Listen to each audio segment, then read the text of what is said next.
আসসালামু আলাইকুম এভরিওয়ান।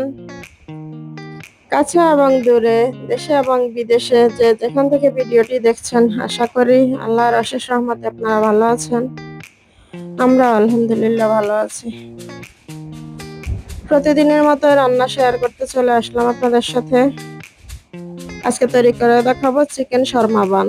এর জন্য আমি ডোটা তৈরি করে নিচ্ছি। একে একে আমি গরম দুধ নিয়ে নিলাম 250 গ্রাম। এর মধ্যে দিয়ে দিলাম হচ্ছে চিনি 4 চামচ, পাউডার দুধ 1 টেবিল চামচ, 2 চা চামচ হচ্ছে ইস্ট, 1 চামচ লবণ। এখন আমি দিয়ে দিব 2 কাপ আটা,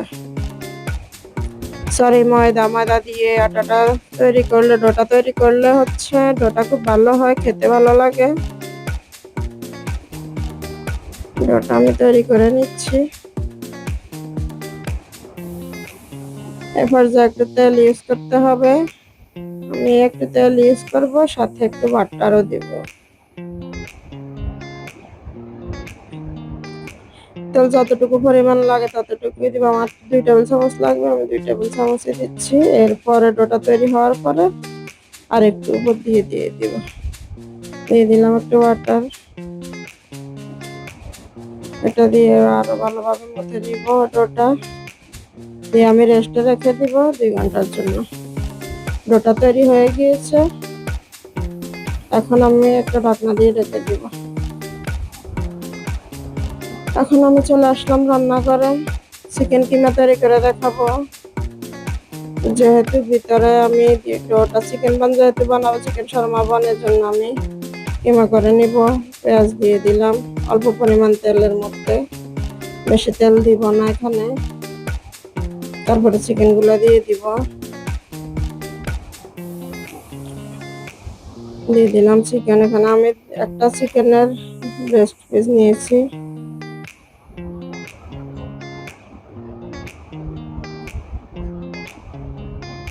একে একে এখন দিয়ে দিব রসুন বাটা 2 চামচ, 1 চামচ আদা বাটা,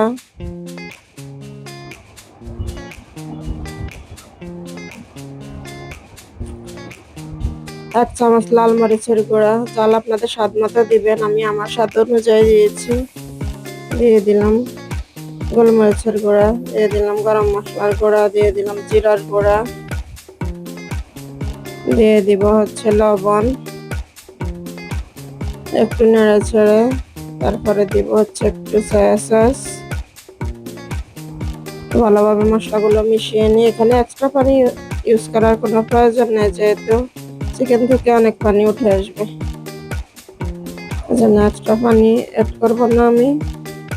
অল্প একটু সয়া সস দিয়ে দিলাম। এগুলো অপশনাল, আপনি চাইলে দিতে পারেন, আবার চাইলে স্কিপ করতে পারেন। এতে দেখুন চিকেনের কালারটা খুব সুন্দর এসেছে। এরপর আমি একটু সস অ্যাড করব, টমেটো সস। এগুলো ভালোভাবে নেড়ে ছেড়ে শুকিয়ে নিব। চিকেনের গা থেকে অনেক পানি উঠে এসেছে, এ কারণে এক্সট্রা পানির এখানে কোনো প্রয়োজন নেই। আমি এই পর্যায়ে 2-3টা কাঁচামরিচ দিব ঝালের জন্য। যে যেমন ঝাল খেতে চান সে ওরকমই দিতে পারেন। আমি আমার স্বাদ অনুযায়ী দিয়েছি। দিয়ে দিলাম 1 টেবিল চামচ টমেটো সস। টমেটো সসটা দিলে আসলে স্বাদটা একটু বেড়ে যায়। আপনারা বাসায় একটু ট্রাই করে দেখবেন, আসলে অনেক মজা হয়। চিকেন শর্মা বানটা অনেক মজা লাগে খেতে। বড়দের বাচ্চাদের সকলেরই খুবই পছন্দ হবে আশা করছি। বাসায় আপনারা ট্রাই করে দেখবেন। আমার কিমাটা প্রায় হয়ে এসেছে।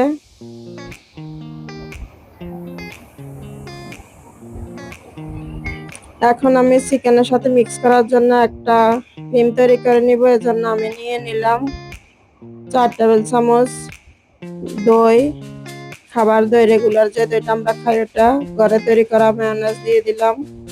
সাথে দিব হচ্ছে টমেটো সস। এই 3টা জিনিস আমি একসাথে মিক্স করে একটা ক্রিম তৈরি করে নিব। ভালোভাবে মিলিয়ে নিচ্ছি। এটা চিকেনের সাথে অ্যাড করে বানার ভিতরে দিলে খেতে খুবই টেস্টি লাগে, স্বাদটা অন্য লেভেলের হয়। দেখুন আমি চিকেন ক্রিমের সাথে মিলিয়ে নিচ্ছি এই ক্রিমটা। ভালোভাবে মিলিয়ে নিব চামচ দিয়ে। এখন আমি যে ডোটা তৈরি করে নিলাম, ওই ডো থেকে হাওয়াগুলো বের করে নিচ্ছি ভালোভাবে মধ্যে। তারপর আমি কয়েকটা লেচি কেটে নিব, নিয়ে এগুলা কিছুক্ষণের জন্য গোল গোল করে 10 মিনিটের জন্য আমি এগুলা রেস্টে রেখে দিব। তাহলে আমার রুটি বেলে নিতে সহজ হবে, নইলে এগুলা রাবারের মতো ছোট হয়ে আসবে রুটি বেলতে নিলে। যার কারণে লেচি কেটে নেওয়ার পরে গোল গোল করে আমি রেখে দিব 10 মিনিটের জন্য। এখন এভাবে যে ঢাকনা দিয়ে রেখে দিব 10 মিনিটের জন্য। 10 মিনিট পরে ফিরে এলাম। এখন আমি যে রুটি অফ ক্যামেরা বেলে নিয়েছি, এভাবে করে ফোল্ড করে তারপর চারপাশ থেকে উঠিয়ে নিব।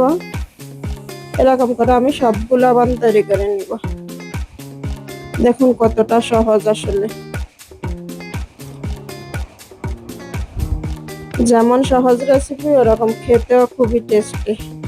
আপনারা অবশ্যই বাচ্চাদের টিফিনে দিতে পারেন, এটা বিকেলের নাস্তায় খেতে পারেন। এখন আমি আপনাদেরকে ভেজে দেখাবো চুলায় একটু ঘি দিয়ে। ফ্রাই প্যানটা আমি আগেই 10 মিনিট হিটে রেখেছিলাম, লো মিডিয়াম হিটে। একটু ঘি দিয়ে আমি এর উপরে দিয়ে দিব তৈরি করে রাখা চিকেন বানগুলো।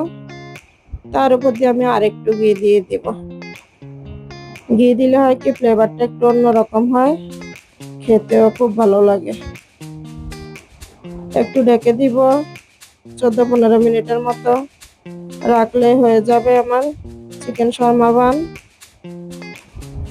দিয়ে দিলাম ঘি।